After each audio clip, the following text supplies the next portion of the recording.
Assalamualaikum warahmatullahi wabarakatuh. Pemirsa, para pendengar Al-Karamah Channel, ada yang bertanya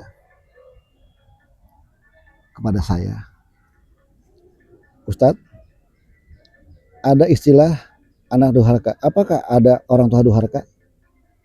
Ini pertanyaan sekaligus menggelitik saya. Sebelum kita lebih jauh membahas ini, apa sih yang disebut dengan durhaka? Durhaka itu adalah anak yang tidak patuh berbakti kepada orang tuanya. Tidak ada istilah orang tua berbakti patuh kepada anak itu nggak ada. Tetapi kalau anak durhaka kepada orang tuanya karena tidak patuh dan taat kepada orang tuanya, berbakti juga tidak, ancamannya neraka. Apa sebab? Sebab Allah sudah memerintahkan kepada anak-anak, kepada kita untuk berbuat baik, patuh, tunduk taat kepada orang tua kita. Sebab kita ada karena titipan dari Allah Subhanahu wa taala dengan sebab kedua orang tua kita. Kita dirawat, kita dididik, dilindungi, diberi makan. Kenapa kita membandingkan orang tua yang durhaka kepada kita, sementara anak yang menjadi penyebab anak durhaka kepada orang tua? Ya karena itu tadi. Karena kita tidak siap menjadi anak yang patuh, tunduk, taat. Contoh yang ringan aja. Di ayat lain Allah berfirman, wala taqul lahuma uffin wala tanharhuma wa qul lahuma qaulan karima. Bayangin coba. Allah sudah memberikan batasan jelas kepada anak-anak. Wala taqul lahuma uffin. Janganlah kalian hai anak-anak berkata saja. Ketika ibu bapak kita perintah, "Nak, tolong ke warung." Enggak, Bu. Itu sudah menjadi indikasi hukum bahwa kamu adalah anak yang durhaka kepada orang tua.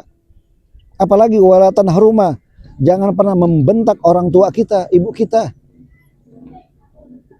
Itu lebih sadis dan dahsyat lagi hukumannya.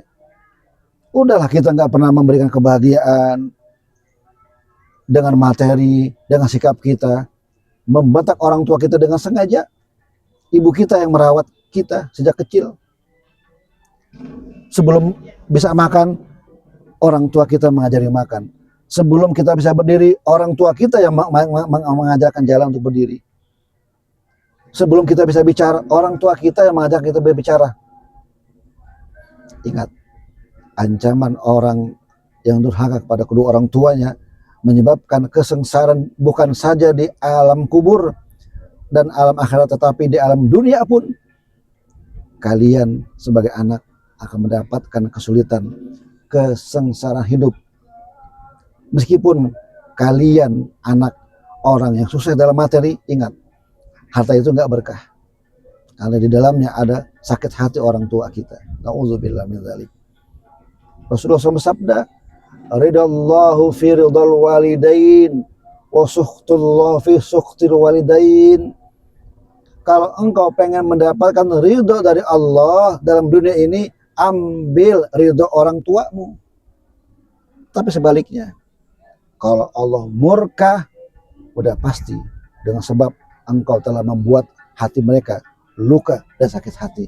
Hingga orang tua kita menjadi sakit hati dan orang tua marah, otomatis Allah pun marah. Dalam konteks hadis lain Rasulullah bersabda, farubba dan seterusnya. Rubba itu apa artinya? Sungguh amat rugi bagi seseorang yang mendapati kedua orang tuanya dalam usia lanjut, kemudian anak ini tidak mendapatkan surga di antara kedua orang tuanya atau salah satunya. Dia tidak mendapatkan surga. Apa maksudnya?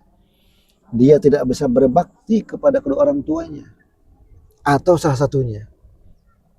Surga kamu terletak dalam ridho kedua orang tuamu. Kamu sukses di dunia, belum tentu sukses di akhirat. Kamu beruntung di dunia, belum tentu beruntung di akhirat. karena kamu tidak bisa mengambil ridho Allah dalam sebab ridho kedua orang tuamu. Kita jangan merasa hebat, jangan merasa seperti anak yang hebat, nggak butuh orang tua. Tidak seperti itu.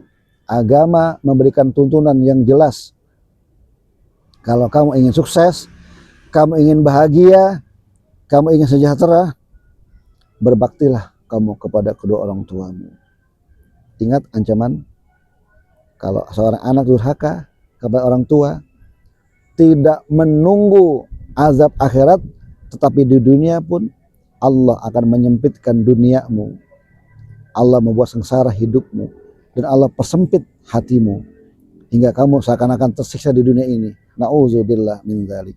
Maka dari itu pemirsa, sahabat, saudara iman, pendengar Al-Karamah Channel, jadilah anak yang selalu berbakti kepada orang tua kita.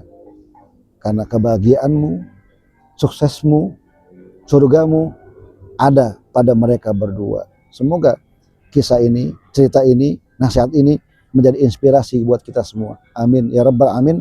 Assalamualaikum warahmatullahi wabarakatuh.